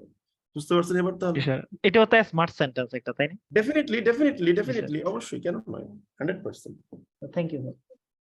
আপনার তো সেন্টেন্স গুলাতে হ্যাভ হ্যাজ থাকে বলে আমরা হ্যাভিং দেই, কিন্তু না এইখানে না না না না না না না না, এখানে হ্যাভ হ্যাজটা প্রবলেম না। এখানে প্রবলেমটা হচ্ছে কি জানেন, এটা আমরা ওই গত ক্লাসে বলেছিলাম যে এই হ্যাড না হলেও হ্যাভিং আসতে পারে, এটা আমরা নেক্সট ক্লাসে গিয়ে শিখবো যখন টেন্স পড়বো। তো টেন্স ক্লাসে এটা আমরা বিস্তারিত আলোচনা করবো, ঠিক আছে? টেনশন নিয়েন না। ওকে ভাইয়া এখানে ফিনান্স মিনিস্ট্রি পরে কি কমা দেওয়াটা কম্পালসারি? দাঁড়ান, আপনার প্রশ্নটা খুবই স্মার্ট একটা কোশ্চেন ছিল, থ্যাংক ইউ ভেরি মাচ ভাইয়া। আচ্ছা আপনি এখন কি বললেন বলেন। আমাকে বলছেন না, যিনি বললেন যে হ্যাড এর পরিবর্তে হ্যাভিং এর যে টার্মটা যিনি তুললেন, যিনি প্রশ্নটা করেছেন, তিনি হ্যাঁ, স্মার্ট আমি বলছিলাম যে আপনার এরপর হ্যাভ হ্যাজ এই বিষয়গুলো থাকলে সেটার পরিবর্তে আমরা হ্যাভিং এনে ভাবটা হ্যাভিং হচ্ছে আমরা বসাই, কিন্তু এটার বিস্তারিত আলোচনাটা আমাদের টেন্সের ক্লাসে আছে, ঠিক আছে? আপনি জাস্ট আপাতত এটুকু মনে রাখবেন যে আফটার প্লাস সাবজেক্ট প্লাস কোনো অক্সিলারি ভার্ব থাকলে ওটার পরিবর্তে হ্যাভিং আনতেছি আমরা, ঠিক আছে? স্ক্রল করে উপরে যাইতে পারবেন ভাইয়া আপনার এর ওই আলোচনা। হ্যাঁ যাচ্ছি, হ্যাঁ অবশ্যই যাচ্ছি। দাঁড়ান। এই যে বলেন। আচ্ছা দাদা, হ্যাঁ। ওই দাঁড়ান, এম ড্যাশটা কি শুধুমাত্র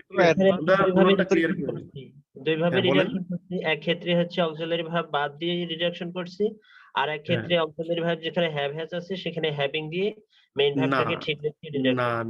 না, এই জায়গাটা ভুল করে ফেলছেন। আপনি আরেকটু পরে যান, ঠিক আছে? আরেকটু পরে যান। এই যে দেখেন, after plus I plus had, এই তিনটার পরিবর্তে আমি হ্যাভিং এনেছি। After plus I plus had having এনেছি। After plus I plus had having এনেছি।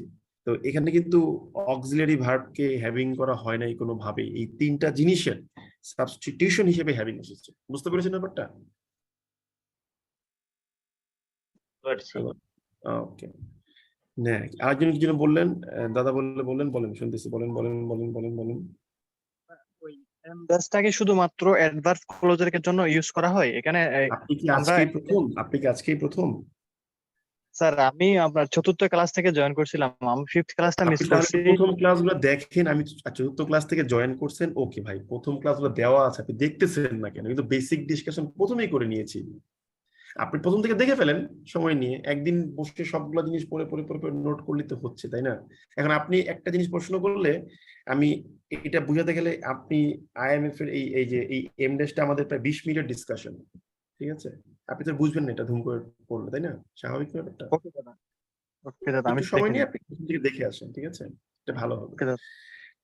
তো আমরা দেখেন এই যে এখানে কিন্তু আমরা একটা বড় বাক্য বানাইছি। এখন ওই যে ভাইয়া বললো, ভাই আমি কি তাহলে হ্যাভিং যুক্ত পার্টটা আইএমএফ এর আগে নিতে পারবো না? আমি বললাম হ্যাঁ নেন, কোনো সমস্যা নেই। আবার আমি কি করলাম, হ্যাভিং পার্টটা আইএমএফ এর পরে দিয়ে লিখছি।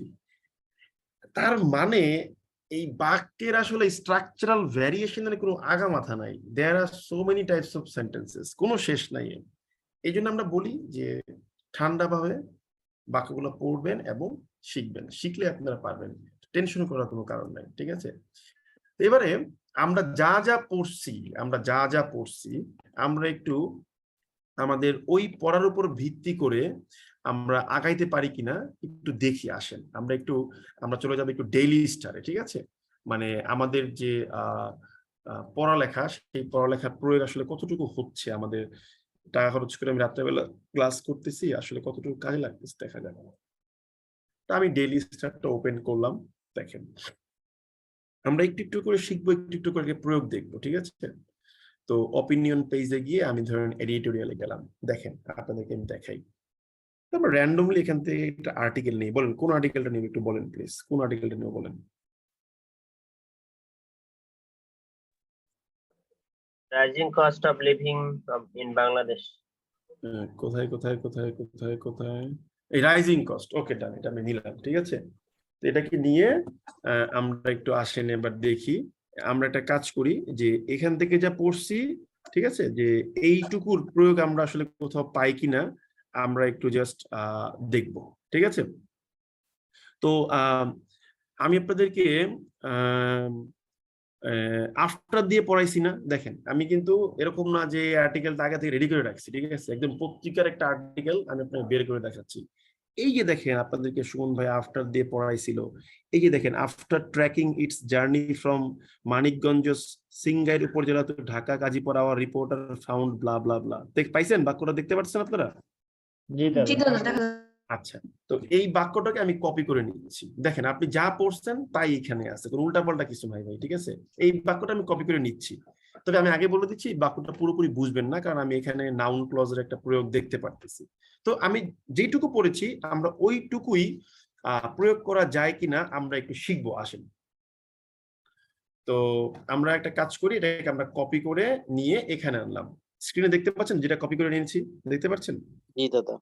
আচ্ছা আসেন, তো আমরা একটা জিনিস বলি, এখানে নাউন ক্লজটা আপনাদেরকে আমরা আসলে এখন পর্যন্ত মানে পড়াই নাই, ঠিক আছে? নাউন ক্লজটা কিরকম? নাউন ক্লজটা মনে করেন যে বাক্যের সাবজেক্ট বাক্যের অবজেক্টের জায়গাতে গিয়ে বসে। তো এইটুকু জাস্ট মাথায় রাখেন, নাউন ক্লজটা আমাদের পরের ডিসকাশনে আছে। এখন ওইটা যেহেতু নাই, তো ওইটা আমরা খুব একটা পেঁচাবো না। এখানে মূল ক্লজটা কি ছিল? মূল ক্লজটা ছিল আওয়ার, একটু দাঁড়ান রিপোর্টার্স একটু দাঁড়ান, আমি লিখবো আওয়ার রিপোর্টার্স ফাউন্ড ইট। মূল ক্লজটা ছিল হইতেছে এটা, ঠিক আছে? ভালো করে বুঝছেন বিষয়টা, ঠিক আছে? এই এই ইন্ডিপেন্ডেন্ট ক্লজের অ্যাডভার্ব ক্লজ কি ছিল জানেন? এই যে দেখেন, after they had tracked it journey from X to Y, মানে সিংগাইর উপজেলা টু ঢাকার কাজীপাড়া। বুঝতে পারছেন ব্যাপারটা? জি দাদা স্যার তো এই যে দেখেন, তো আমরা একটা কাজ করি, তাহলে আমরা এইটুকু জিনিস কপি করে আপনাদেরকে দেখাই যে আসলে পত্রিকা ফলো করতেছে কিনা আমাদেরকে। এই যে ফাউন্ড ইট লিখলাম, ওই ইটের পরটুকু বাদ, ওই ইটে কিভাবে এগুলো আসছে এগুলো পরে আমরা শিখবো। এখন আপনি দেখেন ওই যে আপনাদের শিখাইছিলাম যে অ্যাডভার্ব ক্লজটা মূল ক্লজের আগে বসলে কমা দিয়ে আলা হয়। এই যে দেখেন কাজীপাড়ার পর একটা কমা দিছে না? দেখেন তো, দিছে কমাটা? জি স্যার। দিছে। আপনি যদি ওই বাক্যটাকে হ্যাভিং দিয়েও করতে চাইতেন করতে পারতেন, কিন্তু এই যে আফটার দে হ্যাড ট্র্যাকড, এটা কেটে লিখতে হতো জাস্ট হ্যাভিং ট্র্যাকড। বুঝতে পারছেন ব্যাপারটা যার আগের ক্লাসে? জি স্যার।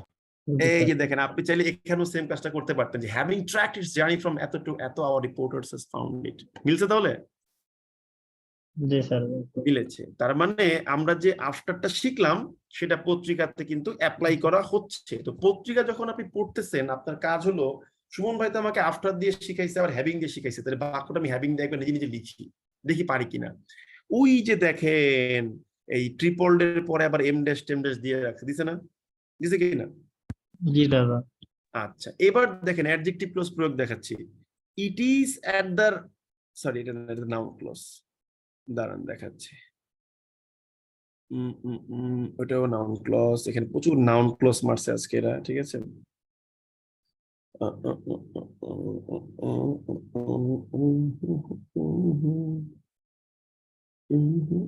এই যে দেখেন আপনাদেরকে ইফ পড়াইছিলাম, if I can buy blah blah blah blah blah, মিলছে? মিলছে? ইফ পেয়েছেন? জি আচ্ছা, জি ইভেন তারপরে একটু, হ্যাঁ তারপরে একটু মনে করে দেখেন, আপনাদের বলেছিলাম যে বাক্যের লিঙ্ক আর 3 জায়গাতে বসতে পারে, সাবজেক্টের আগে, সাবজেক্টের পরে, আবার সাবজেক্টের শেষে, মনে আছে? জি স্যার। এই যে দেখেন সাবজেক্টের ভিতরে গিয়ে ঢুকছে, দেখেন দেখছেন হাওয়ার ভিতরে ঢুকছে, ঢুকছে। জি স্যার তো এই বাক্যটা কি ছিল? such small scale vendors are small fries in a sea of shark। এই আচ্ছা, যে in a sir. sea of shark এর জন্য adjective clause that are actually responsible for blah blah blah, পেয়েছেন adjective clause? জি স্যার। জি sir sir কারণ আপনি একটা যদি কথা বলেন, বলি হ্যাঁ বলেন শুনতেছি। স্যার, এটা আর এর আগে দিলে হইতো না, হাওয়েভারটা আর এর হবে আগে হবে, কেন হবে না? হবে। আমি তো প্রথম দিনের কথা বলেছি যে ভাই ইংলিশ গ্রামারটা হার্ড এন্ড ফিক্সড ফার্স্ট, মানে কোনো রুল না, ঠিক আছে? এটা করতে হবে এরকম রুল না। আপনি যেই হানে মন চাপে সেই হানে বসাবেন, কিন্তু বিষয়টা হচ্ছে যে আমরা তারপরে বলি যে একটা নিয়ম মেনে চলেন, ঠিক আছে? কোনো সমস্যা নেই, কোনো সমস্যা নেই। আপনি যদি বলেন হাওয়ারটা একদম আগে বসাবেন, সাচের আগে, তাও রাইট, কোনো ভুল নাই, ঠিক আছে? তাহলে বুঝতে পেরেছেন কি বলেছি? জি জি স্যার।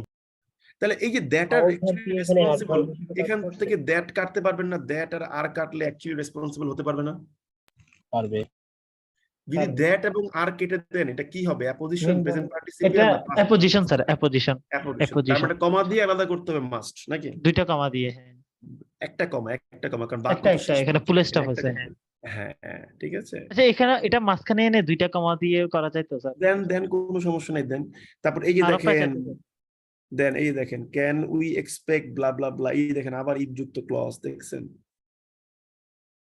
ওকে, সো আপনি যখন পড়বেন আপনি দেখবেন, দেখবেন যে আপনার এই কি বলে, এই যে দেখেন উইথ দ্য আর্জেন্সির পরে এই যে একটা অ্যাডজেক্টিভ ক্লজ দেখেছেন। সো এইভাবে আপনি যতই পড়েন আপনি দেখবেন যে পুরো সেন্টেন্স, পুরো বাক্যই হচ্ছে আপনার এই adjective clause, adverb clause, noun clause. ঠিক আছে, বুঝতে পারলাম তাহলে আজকে ক্লাসটা আমরা। জি sir, thank you. Sir thank you sir. এই দাঁড়ান কথা আছে। এবার আমি বলি আজকের হোমওয়ার্কটা আমাদের কি হবে আমরা একটু শুনি। আমরা গতকাল রিজার্ভ ক্রাইসিস নিয়ে লিখেছিলাম, তো অনেকেই সুন্দর সুন্দর বাক্য লিখেছেন, থ্যাঙ্কস এ লট। এবার আপনাদের কাজটা কি শোনেন, আপনাদের কাজটা হচ্ছে আজকে আমরা একটা টপিক দেব, মানে আমি এখনই ফেসবুক গ্রুপে দিয়ে দেব। আমি যে স্ক্রিন শেয়ারটা বন্ধ করলাম। আজকে যে টপিকটা দেব, এই টপিকটা আপনাদের যেটা করতে হবে সেটা হচ্ছে আগামীকাল রাত 10টার মধ্যে সাবমিশন শেষ করতে হবে। এরপর আমি 1 মিনিট সময় আপলোড করবো না, আমি কমেন্ট করাটাই অফ করে দেবো দরকার হয়। ঠিক আছে, আগামীকাল রাত 10টার মধ্যে। টপিকটা কি আমি একটু দিচ্ছি, ঠিক আছে? টপিক 02 আজকের টপিক, ঠিক আছে? আজকের টপিকটা হচ্ছে কি ওই দিন রিজার্ভ ক্রাইসিস দিয়েছিলাম, ঠিক আছে? আজকের টপিকটা হচ্ছে আইএমএফ লোন, ঠিক আছে? IMF loan. ওয়ার্ড লিমিট কত হবে? ওয়ার্ড লিমিট হবে হচ্ছে 150, 100। সেন্টেন্স লিমিটটা কত হবে? সেন্টেন্স লিমিটটা হবে হচ্ছে আপনার সর্বোচ্চ 10 সেন্টেন্স, এর বেশি না। ঠিক আছে, ওকে। সাবমিশন ডেডলাইন কত হবে আমি লিখে দিলাম, সাবমিশন, ঠিক আছে? আমি লিখলাম যে সাবমিট বাই 10:00 PM টুমরো, আগামীকাল। ঠিক আছে, তো এর মধ্যে আমাকে সাবমিট করতে হবে। কমেন্ট বক্সে কোনোভাবে কিন্তু ছবি দিবেন না, I repeat, never ever give any kind of ছবি, ঠিক আছে?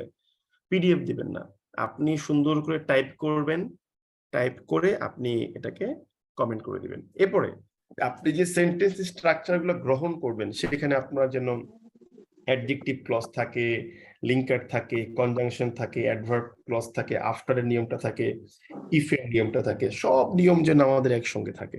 বুঝতে পারছেন ব্যাপারটা কি বললাম?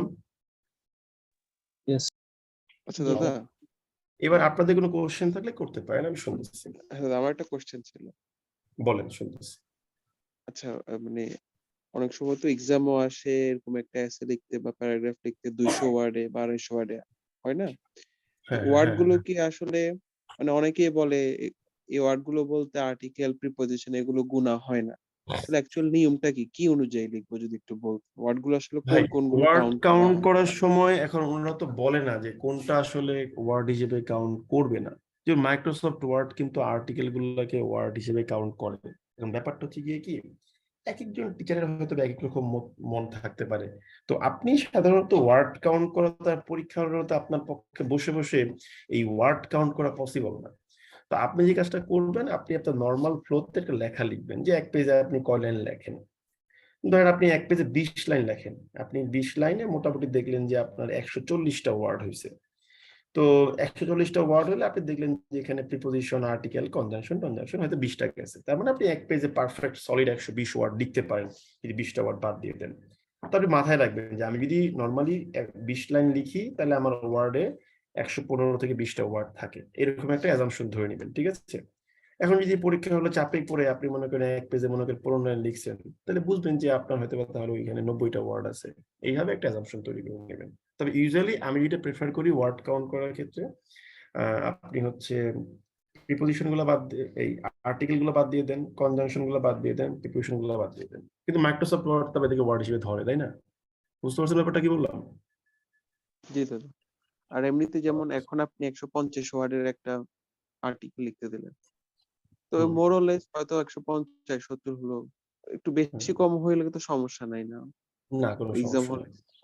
আচ্ছা, থ্যাংক ইউ। ওকে, আর কোনো কোশ্চেন আছে? স্যার একটা প্রশ্ন ছিল। হ্যাঁ বলেন, শুনতেছি। বলেন, শুনতেছি। আচ্ছা ভাই আপনি বলেন। হ্যাঁ বলেন, কি বলেন? স্যার সেটা হচ্ছে আমাদের আজকের যে পিডিএফ ফাইলটা আর কি, ফাইলটা কি কাইন্ডলি শেয়ার করা যাবে স্যার? তাহলে আমার বেটার হয়। বুঝি নাই কি বলেন?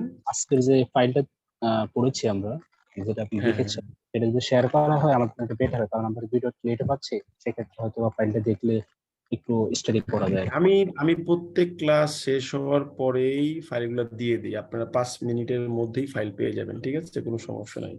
শুধুমাত্র প্রথম দিকে 2 নম্বর ক্লাসের ফাইলটা কি একটা কারণে যেন সমস্যা হওয়ার কারণে আমি হয়তো দিতে পারি নাই, কারণ হচ্ছে ফাইল ডিলিট হয়ে গেছিল সেভ করতে গিয়ে মনে হয়, ঠিক আছে? তো এই জন্য কোনো সমস্যা নাই, আমি 5-10 মিনিটের মধ্যেই আপনার ফাইলটা পেয়ে যাবেন, ঠিক আছে? তবে ওই মাথায় রাখবেন যে 5টা ক্লাস কিন্তু আমরা এক্সট্রা পাবো, ঠিক আছে? ওকে ওকে স্যার, থ্যাংক ইউ। দাদা নমস্কার। নমস্কার, বলেন। ফাইলের কি কোনো লিমিট থাকবে নাকি? হ্যাঁ ফাইলের কোনো টাইম লিমিট থাকবে নাকি?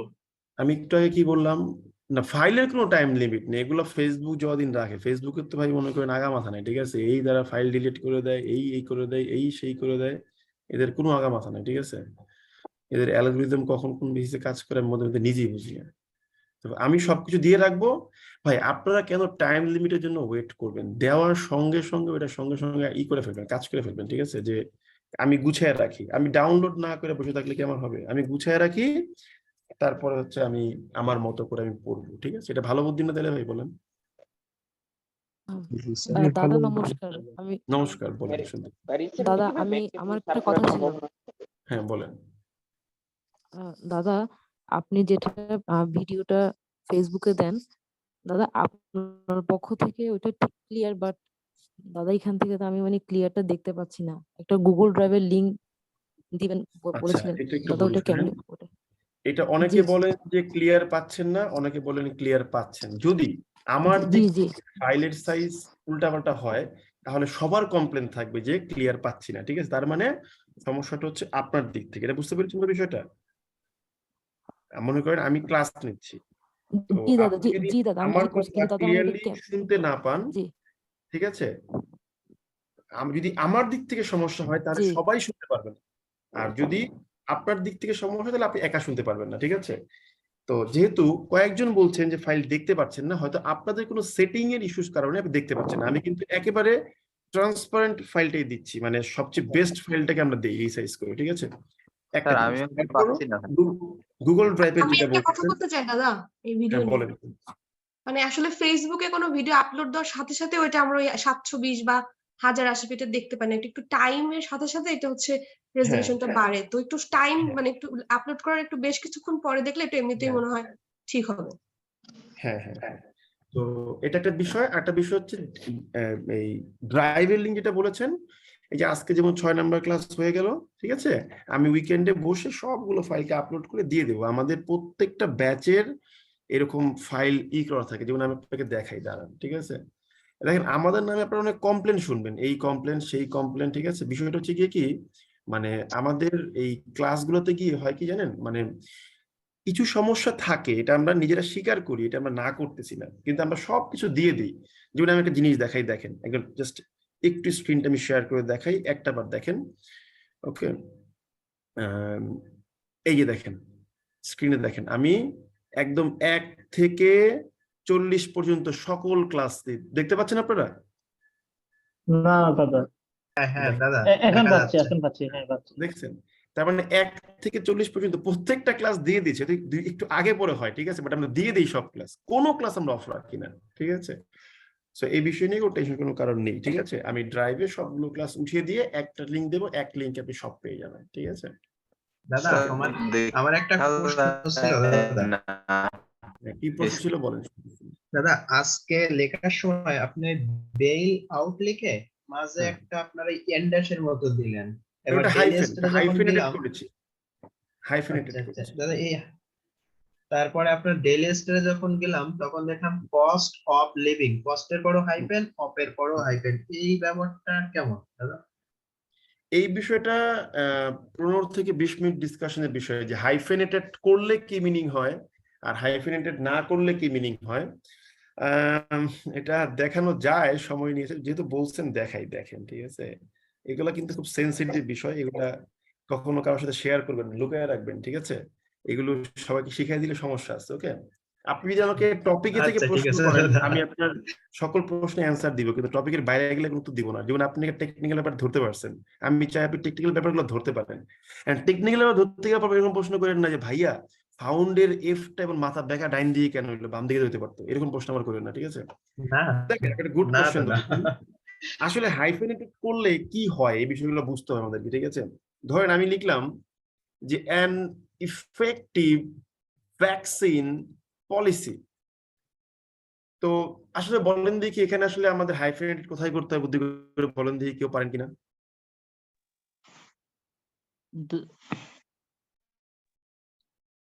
ভ্যাকসিন পলিসি হতে পারে ভ্যাকসিন পলিসি। এখন আমি যদি এটাকে হাইফেনেটেড না করি তাহলে কি পার্থক্য বলেন, বলতে পারবেন? আমি হাইফেনেটেড ইফেক্টিভ ভ্যাকসিন দুইটাই নাউন এরকম কিছু, সরি অ্যাডজেক্টিভ, সরি ব্যাপারটা হচ্ছে যদি বলেন অ্যান ইফেক্টিভ ভ্যাকসিন পলিসি, পড়তে হবে এইভাবে। দেখেন আমি কিন্তু প্রোনাউন্সিয়েশন এক্সপার্ট না, আমার প্রোনাউন্সিয়েশন নিজেরই খারাপ, আমি স্বীকার করি, আমার তোতলামি সমস্যা আছে, স্ট্যামারিং এর প্রবলেম আমার আছে। তো আপনি যদি নরমালি লেখাটা এইভাবে লিখেন অ্যান ইফেক্টিভ ভ্যাকসিন পলিসি, তখন অডিও অফ রাখবেন, অডিও অন রাখলে খুব বিরক্ত হবে। আমি কিন্তু অডিও অন রাখা কোনোভাবে সাপোর্ট করি না, ঠিক আছে। তো যদি বলেন অ্যান ইফেক্টিভ ভ্যাকসিন পলিসি, এর মিনিংটা হচ্ছে একটি কার্যকরী ভ্যাকসিন নীতিমালা, কিন্তু কথাটা আসলে এইরকম না। এখন এই কথাটা কি হইতে পারে এটা আমরা একটু দেখি আসি, পারি কিনা। চলেন, এই জিনিসটাকে আপনি 3 ভাবে লিখতে পারেন, আমরা 3 ভাবেই লিখে বোঝার চেষ্টা করব। একটা হতে পারে যে ইফেক্টিভ ভ্যাকসিনের মধ্যে আপনি একটা হাইফেন দিতে পারেন। যদি আপনি ইফেক্টিভ ভ্যাকসিনের মধ্যে দিয়ে দেন, আমরা হাইফেনেটেড কখন করি, যখন একাধিক ওয়ার্ড, অনেক কারণেই করতে পারি, এর মধ্যে একটা কারণ বলতেছি, একাধিক ওয়ার্ড একত্রিত হয়ে কাউকে মডিফাই করে। যেমন এখানে যখন ইফেক্টিভ আর ভ্যাকসিনকে একত্র করে দিচ্ছেন, আপনি বুঝাচ্ছেন যে পলিসি হচ্ছে একটা নাউন, তার মডিফায়ার হচ্ছে ইফেক্টিভ ভ্যাকসিন।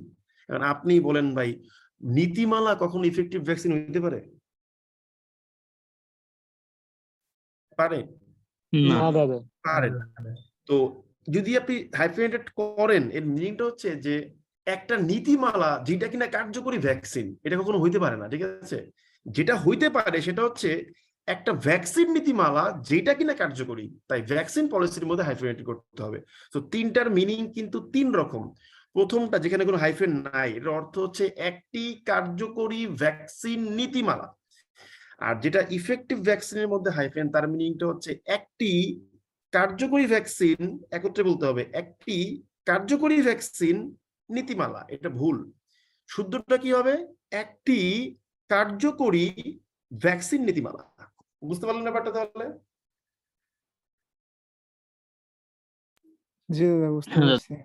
তার মানে ইফেক্টিভ ভ্যাকসিনের মধ্যে হাইফেন দিলে এটা একত্রিত হয়ে পলিসির অ্যাডজেক্টিভ হিসেবে কাজ করতেছে, কিন্তু ভ্যাকসিন পলিসির মধ্যে হাইফেন দিলে এটা একত্রিত হয়ে একটা কম্পাউন্ড নাউনের মতো কাজ করে, তার মডিফায়ার হচ্ছে ইফেক্টিভ অ্যাডজেক্টিভটা। বুঝতে পারলাম? ওকে ওকে, থ্যাংক ইউ ভেরি মাচ। তাহলে আজকের মতো এখানে বিদায় নিতে পারি নাকি? হ্যালো হ্যাঁ বলেন। সামনে কি সার্কুলার আছে, চান্স আছে সমন্বিত ব্যাংকের বা বাংলাদেশ ব্যাংকের? এগুলো নিয়ে কথা বলা যাবে না ভাই। দাদা আমার একটা প্রশ্ন ছিল।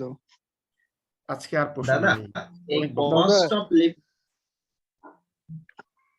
আমি অনেকক্ষণ ধরে আসলে চেষ্টা করছিলাম একটা প্রশ্ন। তাহলে অনেকক্ষণ ধরে বলছেন, বলেন বলেন, শুনছি, বলেন। দাদা আমি ক্লাসে ফার্স্ট জয়েন করেছি, সো প্রথম যারা জয়েন করেছে তাদের জন্য আপনার পরামর্শটা কি থাকবে? পরামর্শটা আমি দিয়েছি তো, যে আপনাদের যে 5টা ক্লাস, আজকে তো 6 নম্বর ক্লাস তাই না, যে 5টা ক্লাস আপনারা পান নাই, সেই 5টা ক্লাসের ভিডিও এবং ফাইল দেওয়া আছে, ওগুলো থেকে পড়ে নেবেন। কিন্তু যেহেতু আপনি টাকা দিয়ে ভর্তি হয়েছেন, তাই মঙ্গলবার থেকে যখন আমরা ক্লাস শুরু করব 10টা থেকে 11টা পর্যন্ত রেগুলার ক্লাস হবে, 11টা থেকে 12টা পর্যন্ত আপনাদের এই 5টা ক্লাস আমি নিয়ে দেবো। বুঝতে পেরেছেন ব্যাপারটা? ঠিক আছে দাদা, থ্যাংক ইউ। তো কারোর যেন লস না হয়, আর যেই এক্সট্রা ভিডিও ক্লাসগুলো দেওয়ার কথা ওগুলো আমি সব দিয়ে দেবো, কোনো সমস্যা নেই, ঠিক আছে?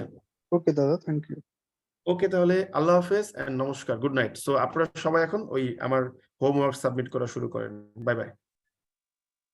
সো আমি মিটিংটা শেষ করে দিচ্ছি।